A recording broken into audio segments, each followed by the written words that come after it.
Hello guys, welcome to Tamil crypto tutorial. இந்த வீடியோவில் நம்ம என்ன பார்க்க போகிறோம் அப்படின்னா, இன்றைக்குள்ள கிரிப்டோ மார்க்கெட் அப்டேட் தான் வந்து பார்க்க போகிறோம். ஃபஸ்ட்டு வந்து என்ன அப்படின்னு பார்த்தீங்கன்னா, இன்றைக்கி மார்னிங் வந்து அப்டேட் என்ன அப்படின்னா, சிசெட் பைனான்ஸ், அதாவது பைனான்ஸ் சிஇஓ வந்து என்ன சொல்லியிருந்தார் அப்படின்னு பார்த்தீங்கன்னா, 1 பில்லியன் வந்து அவங்க வச்சுருந்த பியூஎஸ்டி அவங்களோட ஓன் ஸ்டேபிள் காயினை வந்து என்ன பண்ணியிருக்காங்க அப்படின்னா, BTC and BNB and ethereum வந்து கன்வெர்ட் பண்ணியிருக்கதா வந்து சொல்லியிருந்தார். ஸோ தட் மீன்ஸ் என்ன அப்படின்னா, பிட்காயின், பிஎன்பி அண்ட் எத்தீரியம் வந்து பைனான்ஸ் சிஇஓ வந்து இந்த $1 பில்லியன் வச்சு பர்ச்சேஸ் வந்து பண்ணியிருக்காங்க. ஸோ இது வந்து ஒரு புல்லிஷ் நியூஸ் காலையில் வந்து வந்துச்சு. ஸோ அதுக்கப்புறம் அந்த டைம் பார்த்தீங்கன்னா மார்க்கெட்டும் வந்து ஹெவியாக வந்து பம்ப் ஆகிட்டு இருந்து. ஸோ இதுவும் ஒரு ஒன் ஆஃப் த ரீசனால், இதுவும் ஒரு மார்க்கெட் பம்ப் ஆகிறதுக்கு ஒரு ரீசன். ஆனால் மேஜர் ரீசன் என்ன அப்படின்னு பார்த்தீங்கன்னா, யூஎஸில் வந்து நிறைய பேங்க்ஸ்லாம் வந்து கொலாப்ஸ் ஆகிட்டு இருக்குது. ஸோ இதனால் என்ன நடந்துகிட்ருக்கு அப்படின்னா, மக்கள் வந்து கோல்ட் அண்ட் பிட்காயினில் வந்து இன்வெஸ்ட் பண்ண தொடங்கியிருக்காங்க. ஸோ அந்த இன்வெஸ்ட்மெண்ட்னால என்ன நடந்தது அப்படின்னு பார்த்தீங்கன்னா, கோல்டுலாம் பார்த்தீங்கன்னா 90 டிகிரியில் அப் ஆகிட்டு இருக்குது. ஸோ அந்த ஃப்ரைடேலேருந்தே ஸ்டார்ட் ஆகிடுச்சு. ஸோ மார்க்கெட் பார்த்தீங்கன்னா பெரிய லெவலில் எந்த ஒரு கரெக்ஷனும் இல்லை, ஸ்ட்ரைட் அப். அதே மாதிரி தான் பிட்காயினும். ஸோ பிட்காயினும் பார்த்தீங்கன்னா ஃபுல்லாக டவுன்லேயே இருந்து ஃபுல்லாக மார்க்கெட் வந்து திரும்பவும் வந்து மார்க்கெட் 12K போயிடும், 13K போயிடும் அப்படின்னு சொல்லிட்டு இருந்த நேரம், இந்த மாதிரி பேங்க் கொலாப்ஸ் நியூஸ்லாம் வந்து மார்க்கெட்டில் வந்த உடனே என்ன நடந்தது அப்படின்னு பார்த்தீங்கன்னா, பிட்காயினும் ரெக்கவர் ஆகி மார்க்கெட்டில் வந்து அப் ஆகிட்டு இருக்குது. டில் நவ் மார்க்கெட்டில் வந்து கிளியர் புல்லிஷ். அது மட்டும் இல்லை, இந்த வீக் வந்து ஹெவி வால்டிலிட்டி மார்க்கெட்டில் வரதுக்கான பாசிபிலிட்டி இருக்குது. Anything possible. பெரிய லெவலில் பம்ப் ஆகியும் போகலாம், அதே மாதிரி டம்ப் ஆகலாம், என்ன வேணாலும் நடக்கலாம். ஏன்னா இந்த வீக் பார்த்தீங்கன்னா ஃபெட் அனௌன்ஸ்மெண்ட், அதாவது யூஎஸில் இருந்து அனௌன்ஸ்மெண்ட் வந்து இன்றைக்கி நைட்லாம் வந்து வரதுக்கான வாய்ப்புகள் இருக்குது அப்படின்னு வந்து ஷேர் ஆகிட்டு இருக்குது ட்விட்டர்லலாம்.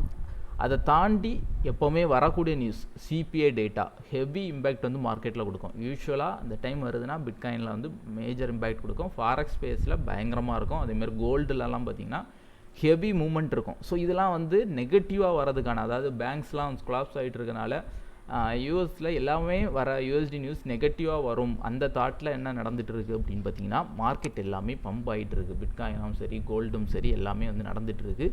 இருந்தாலும் நாளைக்கு வந்து வர நியூஸஸ்லாம் பொறுத்து மார்க்கெட்டில் வந்து வொலாட்டிலிட்டி வந்து பயங்கரமாக வந்து வரதுக்கான வாய்ப்புகள் இருக்குது. நாளைக்கு மட்டும் இல்லை, செவ்வாய், புதன், வியாழன், வெள்ளி, ஸோ எல்லா நாளுமே நியூஸஸ் இருக்குது. வியாழன் இது யூரோக்குள்ள நியூஸ் தான், இது கூட யூஎஸ்டியில் வந்து லைட்டாக இம்பேக்ட் பண்ணும்.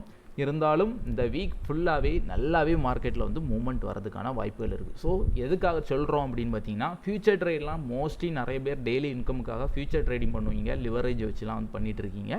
ஸோ அவங்களாம் வந்து பார்த்திங்கன்னா இந்த மாதிரி டைமில் வந்து ரொம்ப கேர்ஃபுல்லாக பண்ணிக்கணும். ஃபார் எக்ஸாம்பிள் ப்ராஃபிட்லாம் ஓரளவு ரீசனபிளாக கிடச்சாலே புக் பண்ணிக்கலாம்.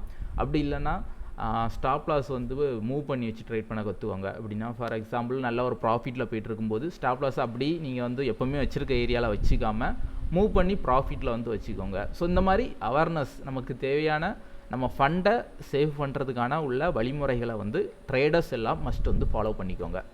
ஸோ அடுத்து வந்து பார்த்திங்கன்னா டெக்னிக்கலாக வேறு என்ன பார்ப்போம் அப்படின்னு பார்த்தீங்கன்னா, எந்த லெவலில் வந்து இன்னும் அப்பாகிறதுக்கான வாய்ப்பில் இருக்குன்னு வந்து ஷார்ட்டாக ஒரு டெக்னிக்கல் அனலைஸ் வந்து பார்ப்போம். சிம்பிளாக பார்த்துக்கலாம். இது என்ன நடந்திருக்கு அப்படின்னு பார்த்தீங்கன்னா, போன வீக் கடைசி ஒரு 3 வாரமாக பிட்காயின் என்ன நடந்திருக்கு அப்படின்னா கிளியராக டவுன் ஆகிருக்கு. ஆனால் போன வாரம் என்ன நடந்திருக்குன்னா கிளியராக வந்து ஸ்டாப் ஹண்ட்னா என்ன அப்படின்னா,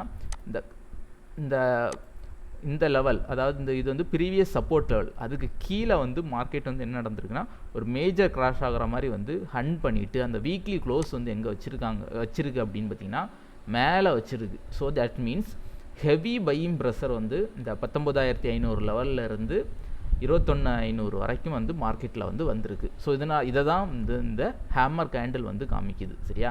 ஸோ அப்போ நம்ம இதை எப்படி எடுத்துக்கலாம் அப்படின்னா, இந்த ஹேமர் கேண்டில், அதாவது அரௌண்ட் 22,600. ஸோ இதை மார்க்கெட் வந்து பிரேக் அவுட் பண்ணுது, அதாவது இந்த previous week candle break out பண்ணுதுன்னா பிட்காயின் வந்து $25,000 நோக்கி போகலாம். அதே மாதிரி பேரிஷ் அப்படின்னு பார்த்தீங்கன்னா இந்த ஹேமர் கேண்டில் லோவாக தான் வந்து எடுக்கணும். அப்படி இல்லைனா ஒரு 75% லெவலில் எடுத்துக்கலாம். அதை கட் பண்ணி கீழே போச்சுன்னா மார்க்கெட் வந்து டவுன் ஆகும் அப்படின்னு வந்து எடுத்துக்கலாம். ஓவரால் டில் நவ் மார்க்கெட் வந்து புல்லிஷாக தான் வந்து இருந்துகிட்ருக்கு. 22,600 கட் பண்ணிச்சுன்னா மார்க்கெட் $25,000 நோக்கி வந்து போகலாம்.